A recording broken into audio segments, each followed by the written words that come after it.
Good morning students. और आज हम लोग एक बहुत ही इंटरेस्टिंग टॉपिक के बारे में पढ़ने वाले हैं, that is the cytoskeleton. Before we begin, let me start with a very simple and relatable thought.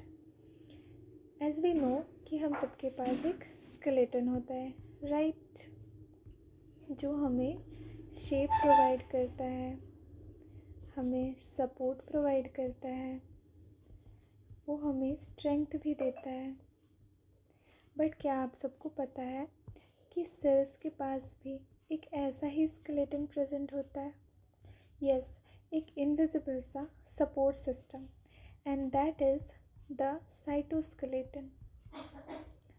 So let's no कि साइटोस्केलेटन एक्चुअल में होता क्या है।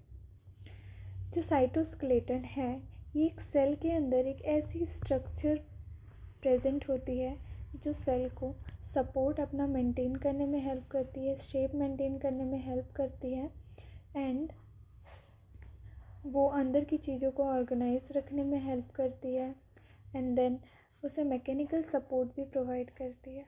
पहले रिसर्चर्स को लगा था कि प्रोकैरियोट्स में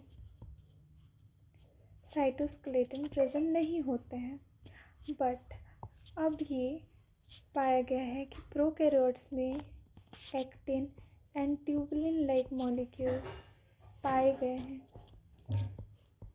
यूकैरियोट्स में क्या होता है? अब हम जानते हैं कि जो यूकैरियोट्स हैं उनमें साइटोस्केलेटन प्रेजेंट होता है। अब ये जो साइटोस्केलेटन है, it is composed of 3 filamentous structure, that is the microtubules, microfilaments, and then last, that is the intermediate filaments.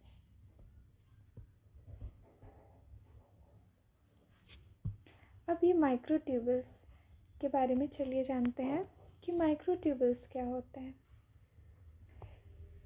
जो माइक्रोट्यूबल है ये एक्चुअल में ट्यूबुलिन, एक ट्यूबुलिन डाइमर है, ठीक है, यानी कि ये 2 सब यूनिट से बना है, that is the beta tubulin and the alpha tubulin. तो ये सारे क्या करते हैं ना, ये जो ट्यूबुलिन डाइमर्स हैं ये एडअप हो के एक प्रोटोफिलामेंट बनाते हैं, दैट इज़ 13, ठीक है। अब ये बहुत सारे प्रोटोफिलामेंट्स ऐसे अरेंज हो के एक पूरा एक माइक्रोट्यूबल का फॉर्मेशन करते हैं। अब ये जो अल्फ़ा ट्यूबुलिन है ये होता है एक अल्फ़ा के ऊपर एक बीटा, अल्फ़ा के ऊपर बीटा, ऐसे ऐसे करके एक प्रोटोफिलामेंट बनता है। और ये जो अल्फ़ा ट्यूबुलिन है ये नेगेटिव एंड होता है और बीटा वाला पॉजिटिव एंड होता है। दोनों तरफ ये एडअप होते हैं, बट क्या होता है कि जो पॉजिटिव एंड है इधर पॉलीमराइजेशन फास्ट होता है और इधर as comparison to that slow होता है।